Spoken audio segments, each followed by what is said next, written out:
여러분 뭐 쾌락하면 이제 생각나시는 게 뭐 성적인 쾌락일 수도 있지만 쾌락은 이 한자죠. 그래서 쾌할 쾌 즐길 낙자.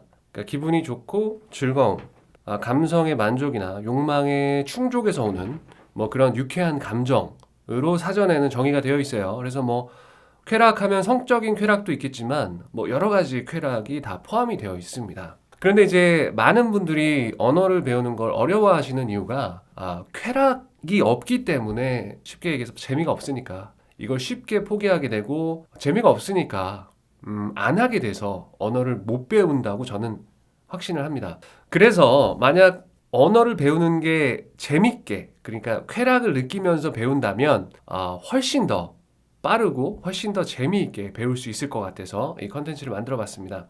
어떻게 언어를 배우는 데 있어서 쾌락을 느낄 수 있는지 한번 여러 가지 방법을 말씀을 드려볼게요. 그 쾌락을 느끼는 정도의 수준이 사람마다 달라요, 우선은. 그렇기 때문에 여러분들이 어디에서 쾌락을 느끼는지 제가 모르기 때문에 제가 느꼈던 그 쾌락을 수위가 굉장히 높은 거에서부터 굉장히 고상한 것까지 다양하게 여러분들에게 한번 소개를 해드려 볼게요. 자, 그럼 수위가 좀 높은 쾌락부터 말씀을 드려볼게요. 첫 번째는 성적인 쾌락에 대해서 좀 말씀을 드려보겠습니다. 뭐 성 얘기는 뭐 할 수 있잖아요. 뭐 이게 성만큼 뭐 흥미롭고 사람들이 뭐 쾌락을 느끼는 부분이니까 한번 말씀드려볼게요. 그 제 채널 아트에 보시면 채널 대문에 보시면 영어는 기본이고 중국어는 보너스고 일본어는 야동볼때라고 되어 있습니다. 그래서 어떤 분께서는 이걸 보고 댓글을 이제 한남 수준하고는 이렇게 이제 남겨주신 경우도 있는데 감사합니다. 저는 이제 한국 남자라는 걸 항상 감사하게 생각하고 살아가고 있습니다. 예, 대한민국 화이팅. 어쨌든 일단 그 솔직하게 다 떠나서 저는 일주일에 한두 번 정도 야동을 봅니다. 예. 일주일에 두 번 볼 때도 있는데 자기 전에 그 한 시간을 꼭 지키려고 노력을 합니다. 한 시간이 저한테는 딱 좋은 시간이고 그게 너무 뭐 길어지거나 그러면 어떤 시간이 좀 아깝다라는 생각이 들기 때문에 약 한 시간 정도를 야동을 즐기는 경우가 있습니다. 야동이라고 해서 뭐 이렇게 불법적인 야동 말고 정상적인 성인이 나와서 성인이 나오는 그런 성인물을 본다는 얘기인데 제가 영어를 처음 배웠을 때도 야동을 봤어요. 야동을 보고 그 뭐 본격적으로 이제 뭔가 들어가기 전에 그 앞부분에 충분히 뭔가 대화가 주고받는 경우가 있어요. 그럼 이게 무슨 얘기일까? 이게 도대체 얘네가 무슨 얘기를 하면서 본론으로 들어가나가 굉장히 궁금했어요. 그래서 그 뭐 본격적으로 들어가는 부분 말고 그 앞부분은 충분히 그 다이얼로그로도 충분히 영어 공부를 할 수 있다는 걸 알고 있기 때문에 그리고 요즘에는 이제 일본어를 배우고 있기 때문에 요즘에는 이제 일본에서 만든 야동을 봅니다. 일본에서 만든 그 한 땀 한 땀 그 모자이크를 넣은 그 야동을 봅니다. 뭐 정상적인 그런 야동인데 이 화면에서 화려하게 이제 그들이 움직이는 액션을 보는 것도 중요하지만 그들이 뭐라고 얘기하는지 그리고 그 본격적인 격렬한 사랑에 들어가기 전에 어떤 얘기와 어떤 상황에서 대화를 주고받는지를 들으면 굉장히 흥미롭고 거기서 뭔가 쾌감을 더 느낄 수 있다라는 걸 알고 있어요. 그러니까 쉽게 말씀드리면 그 성적으로 서로 사랑하는 사람끼리 관계를 가질 때 서로 귓속말을 주고받죠. 제 얘기가 굉장히 노골적이죠. 그렇지만 언어에서 우리가 받는 쾌감은 정말 굉장히 큽니다. 정말 실제적으로 성관계를 가질 때 서로 주고받는 그 야한 대화들은 이 성적인 쾌감을 훨씬 더 배가시킨다는 말이죠. 안 해보셨다면 한번 해보시기 바랍니다. 어쨌든 언어에는 굉장한 쾌락을 주는 힘이 있기 때문에 그 힘을 이용해서 그 쾌락을 이용해서 언어 공부를 할 수 있다는 얘기죠. 최소한 저는 일주일에 1시간에서 2시간 정도 야동을 본다라고 했을 때 무조건 일주일에 한두 시간 정도는 외국어를 공부하는데 시간을 소모할 수밖에 없다라는 얘기죠. 그리고 그런 초보일 때는 그런 굉장히 자극적인 단어들이 굉장히 깊게 남습니다. 예, 뭐 단어가 안 외워진다고요? 뭐 정말 단어가 어렵다고요? 문장 구조가 어렵다고요? 아니요, 잘 들려요. 그럴 때는 왜 그런지 뭐 여러분도 다 아시겠지만 성에 관련된 단어나 어떤 문장을 들을 때 훨씬 더 기억에 강력하게 남는다는 건 부정할 수 없는 사실이죠. 이제 야동 얘기했으니까 현실로 좀 넘어와 볼게요. 좀 굉장히 그냥 솔직하게 얘기할 겁니다. 뭐 가감 없이 여러분께서 어떤 쾌감을 느낄 수 있는지, 여러분들이 너무 언어를 공부로 생각하고 어떤 특별한 학습의 대상으로 생각한다면 그건 결코 오래 가거나 길게 가지 못할 거기 때문에 여러분들께서 쾌감을 느낄 수 있는 방법에 대해서 아주 노골적인 방법을 지금 말씀을 드리는 거예요. 이건 어디서든 뭐 들을 수 없는 얘기니까 뭐 아마 저만 이런 얘기를 하는 것 같습니다. 그렇지만 굉장히 효율적인 방법이다. 이건 부정할 수 있는 사람은 아마 없을 거예요. 예. 자, 그럼 야동에서 현실로 넘어가 볼게요. 제가 30대 초반에 영어 공부를 처음 시작했을 때 언어 교환 모임이나 그리고 클럽 이런 데를 좀 다녔습니다. 예. 조금 놀았습니다. 나름대로. 거기서 그 다양한 사람을 만날 수 있었고 또 전 남자이기 때문에 금발의 미녀들과도 대화를 많이 나눴었죠. 예. 그리고 그들이 뭔가 어, 굉장히 다양한 부류의 사람들이 있고 인종도 다양하죠. 뭐 백인도 있을 수 있고 흑인도 있을 수 있고 뭐 어떤 뭐 인종에 상관없이 굉장히 사람들이 다양한 생각을 가지고 있고 또 오픈 마인드고 또 솔직히 성에 대해서도 굉장히 다양한 사람들이 있다는 걸 알았습니다. 뭐 LGBT라고 하죠. 뭐 게이도 있을 수 있고 뭐 레즈비언도 있을 수 있고 뭐 굉장히 다양한 종류의 사람들이 다양한 어떤 방법으로 뭐 성을 즐긴다라는 걸 알고 있습니다. 예. 그리고 그런 사실들을 알았을 땐 굉장히 세상이 좀 넓어지는 뭐 그런 느낌을 받았죠. 그렇게 제가 초반에는 고급 영어를 쓰지 못해도 뭔가 완벽한 영어를 구사하지 못하더라도 굉장히 오픈되어 있는 사람들과 굉장히 열려 있는 사람들과 뭔가 사랑에 대해서도 얘기를 할 수 있고 또 그 사람이 주는 그 물건이 줄 수 있는 뭐 어떤 야동에서 줄 수 있는 그런 쾌락 말고 정말 사람이 줄 수 있고 정말 교감할 수 있고 그 교감이 뭔가 말로 하는 언어로 하는 교감이든 아니면 어떤 그 육체로 하는 교감이든 간에 그 교감 자체가 굉장히 커다란 쾌락을 줄 수 있다라는 걸 알고 있죠, 우리는. 지금 남자 입장에서 말씀드렸지만 여성의 입장에서 말씀을 드린다면 생각해 보십시오. 아주 잘생기고 그리고 어깨가 떡 벌어진 외국 남성들이 다가와서 아주 두꺼운 목소리로 Hello, my name is Daniel. 딱 얘기를 하고 뭔가 그리고 주고받는 그런 대화들, 그런 웃음들, 그리고 어떤 그 뭐 스킨십 뭐 이런 것도 굉장히 즐겁잖아요. 예, 아마 뭐 다들 아실 거예요. 예, 확실한 쾌락이 있습니다. 그러니까 내가 이 언어를 공부하지 않으면 이런 쾌락을 느낄 수가 없는 거예요, 결국에. 언어는 쾌락이니까요. 그래서 내가 언어를 배우지 않았으면 몰랐을 사람들을 만나고 또 그런 그들과 교감을 하고 느끼는 그런 쾌락이 굉장히 크다라는 거죠. 그리고 거기서 오는 모티베이션이 굉장히 강하기 때문에 그런 걸 이용해서 선순환 구조를 만드는 게 굉장히 언어 공부에 도움이 된다라고 저는 생각합니다. 그래서 한국에 있는 사람보다 외국으로 유학을 간 사람들이 훨씬 더 유리한 게 훨씬 유리할 수 있죠. 쾌락을 느낄 수 있는 요소가 굉장히 많이 있으니까 음식 그 먹는 것에서부터 먹는 것도 뭔가 용어도 새로 알아야 되고 그 안에 들어가는 게 뭔지 또 어떤 문화가 있는지 그리고 또 그 외국에서 만나는 친구들과의 관계 또 환경 전부 다 즐거움이죠. 하나의 뭐 커다란 쾌락이 될 수 있죠. 그래서 확실히 정말 뭔가 쾌락의 입장에서 본다면 언어만큼 정말 큰 쾌락을 주는 게 없다라는 부분을 여러분들께 먼저 소개를 했고요.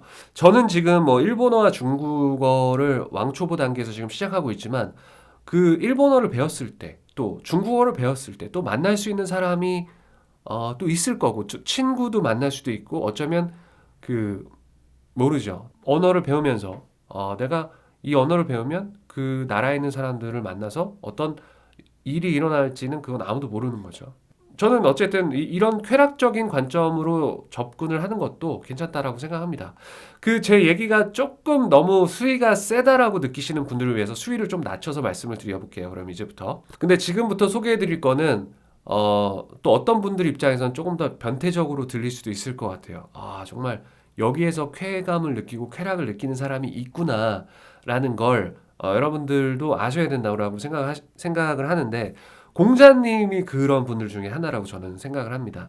공자가 쓴 논어에 보면 첫 번째 이런 문장이 있어요. 가장 첫 번째, 배우고 때때로 익히면 또한 기쁘지 아니한가.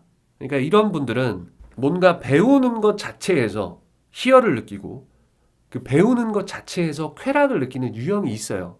예, 정말 있습니다. 그러니까 보통 사람 입장에서 약간 진짜 변태 같은 분들이죠. 예를 들면 이런 거예요. 저는 요즘에 영어 공부는 이제 계속 해야 되니까 영어는 저는 원서 읽기를 하고 있는데 요즘에 보는 책은 총균세입니다. 예, 총균세. 이게 원서가 좀 두껍고 내용이 어려워서 뭐 1년 정도 읽었는데 이제 반 읽었어요. 뭐 하루에 1시간 뭐 남짓 보니까 그 하루 동안 볼 수 있는 페이지가 많지가 않더라고요. 그래서 이걸 왜 보냐면 여기 어려운 단어가 굉장히 많이 나와요. 처음 보는 단어도 굉장히 많이 나오고 예를 들면 그 herbivore, carnivore 뭐 이런 단어가 나오는데 이런 단어를 볼 때 굉장히 희열을 느끼는 거죠. 예를 들면은 herbivore는 허브가 이제 풀떼기예요. 허브 다시는 허브 모르는 사람 없어요. 허브 모르는 사람 없습니다. 보어는 이제 먹는다라는 뜻입니다. 보어가 뭐 조금 영어 할 줄 아시는 분들은 다 아시겠죠. 뭐 허비보어 그러면 초식 동물이 되는 거예요. 그러면 카니보어는 뭘까요? 카니발 사육 이런 거죠. 그러면은 육식 동물이 카니보어가 되는 거고 그리고 두 개 다 양쪽 초식이랑 육식을 다 하는 거는 옴니 양쪽 다 한다 해서 옴니보어가 됩니다. 그래서 잡식 동물이 되는 거죠. 그러니까 요거는 한 번만 딱 봐도 이 단어를 세 단어를 한꺼번에 외울 수가 있는 거고 이 세 단어를 한꺼번에 외우면서 쾌감을 느끼는 거죠. 와, 이렇게 단어가 결합이 되면 이렇게 구성이 되고 이 단어에서 여러 가지 단어가 나올 수 있겠구나. 아, 이런 데서 쾌감을 느끼는 거예요. 예, 이해가 잘 안 되신다고요? 그럼 제가 예를 하나 더 들어볼게요. 그리고 최근에 봤던 예쁜 동물 비쿠나라는 동물이 있는데 요거는 뭐 사전을 찾아봐도 비쿠나 뭐 사전 찾아봐야 뭐 동물이 이름이니까 그러면 이런 거는 이제 구글 이미지를 검색을 해봅니다. 그러면 너무 이쁜 이런 생물이 저는 살면서 이렇게 예쁜 생물은 처음 봤어요. 이 지구상 어딘가에 저런 아름다운 낙타, 이거 낙타입니다. 낙타 종류의 한 가지인데 이렇게 낙타가 예쁘고 사랑스러울 수 있구나. 그리고 이 낙타의 이 털이 너무 부드럽고 가벼워서 거의 세상에서 가장 귀한 털로 알려져 있어요. 어쨌든 이런 걸 아는 이런 지식을 뭔가 이게 머릿속에 넣으면서 오는 쾌감이 있어요. 변태 같죠? 근데 이런 사람들이 언어를 굉장히 빨리 배웁니다. 예. 뭔가 새로운 걸 배우고 정말 새로운 사실을 아는 거에 대한 쾌감을 느끼는 거죠. 예. 이런 사람들은 언어를 그냥 굉장히 빨리 배워요. 어쨌든 거기에서 오는 쾌락이 있고 그런 사람이 있다라는 걸 아셔야 되고 또 여러분도 그런 사람이 될 수 있는지는 한번 테스트를 해봐야 돼요. 예. 그래서 왜냐하면 그런 사람들이 많으니까요. 여기서 쾌락을 느끼는 사람이 굉장히 많아요. 그리고 그 비슷한 류의 쾌락을 하나 더 말씀드려볼게요. 다음 쾌락을 느끼는 것 중에 하나가 그 필사예요. 필사. 그러니까 쓰는 거죠. 베껴쓰기죠. 어떤 그 문장을 보고 그거를 그대로 베껴 쓰는 거에 대한 쾌감을 느끼시는 분들도 있다라는 건데 이건 좀 진짜 갈 때까지 간 거죠. 저도 처음에 전혀 이해가 안 됐어요. 저도 처음엔 이건 이해가 안 됐어요. 이거는 캘리그라피나 뭐 성경을 필사하시는 분들이 이런 쾌감을 느끼기 때문에 생각해 보세요. 성경책이 그렇게 두꺼워요. 근데 그걸 써요. 끝까지. 왜 쓰겠어요? 즐거우니까 그거 쓰면서 굉장히 쾌감을 느끼는 거예요. 그걸 쓰면서. 그래서 저는 도저히 이거는 납득이 안 되고 이해가 안 됐는데 요즘에 그 일본어랑 중국어를 공부하면서 한자를 좀 써보기 시작하니까 그 손맛을 알겠는 거예요. 조금 더 예쁘게 써야지, 조금 더 바르게 써야지, 조금 더 멋지게 써야지라는 욕심이 계속 생기는 거예요. 아, 이래서 이 맛에 사람들이 캘리그래피를 하고 서예라는 걸 하는구나 라는 걸 이해를 했어요. 그러니까 저는 처음에 이게 재밌는지 몰랐지만 한번 해보니까 재밌는 거예요. 여러분도 한번 시도를 해보세요. 재밌을 수 있어요. 여러분한테 잘 맞을 수가 있어요. 잡생각이 많고 뭔가 머리가 복잡할 때 딱 가만히 앉아서 그런 한자를 쓰고 앉아 있으면 머리가 맑아지고 굉장히 집중이 되면서 묘한 쾌감을 느낀다는 거죠. 예, 변태 같다고요? 한번 해보세요. 재밌어요. 그 지금까지 뭔가 이해가 전혀 안 된다. 나는 네가 느끼는 쾌락이 왜 그런 걸 느끼는지 모르겠다. 너 진짜 변태다라고 말씀하시는 분을 위해서 이건 만국 공통, 남녀노소 공통으로 쾌감을 느낄 수 있는 어, 쾌락거리를 하나 추천을 해드린다면 외국어 노래 부르기가 있습니다. 뭐 노래 싫어하시는 분은 전 못 봤어요 한 번도. 예, 노래 싫어하시는 분은 언어 공부를 접으시는 게 좋아요. 예, 언어 공부를 안 하시는 게 오히려 도움이 될 거라고 저는 생각합니다. 왜냐하면 이게 좀 과학적인 원리가 있어요. 노래를 싫어하는 사람은 언어를 못할 확률이 굉장히 높은 게 그 우리 한국어는 주파수가 중음대예요. 중음 주파수인데 뭐 영어나 뭐 중국어는 주파수가 약간 고음에 살짝 걸쳐져 있어요. 그래서 이 음악을 싫어하시거나 음악적인 소양이 많이 떨어지시는 분들은 이 듣기 능력이 안 돼요. 그래서 이 주파수를 잡을 수가 없으면 아무리 들어도 이해가 안 되고 그런 말을 못 하고 뭔가 이런 악순환이 있어요. 그래서 이런 음악을 싫어하시는 분은 아예 진짜 심각하게 생각해 보셔야 될 수도 있어요. 아예 뭐 어렸을 때부터 교육을 받거나 아니면 아예 해외로 나가서 공부를 해야지 이런 분들은 정말 이 노래를 싫어하시는 분은 주파수상의 문제가 진짜 있다라는 점 이거 다시 한번 강조드립니다. 그래서 특정 주파수대를 못 들으면 정말 귀가 안 뚫리고 말을 할 때도 발음이 안 잡혀요. 예. 이거는 과학적으로 나온 사실인데 이건 자세히 찾아보실 분들은 한번 찾아보시고요. 그래서 어쨌든 뭐 노래 싫어하는 사람은 전 못 봤어요 살면서. 뭐 누구나 자기의 베스트 송이 있죠. 그래서 뭔가 그 취향도 다양하고 정말 좋아하는 장르도 굉장히 다양하잖아요.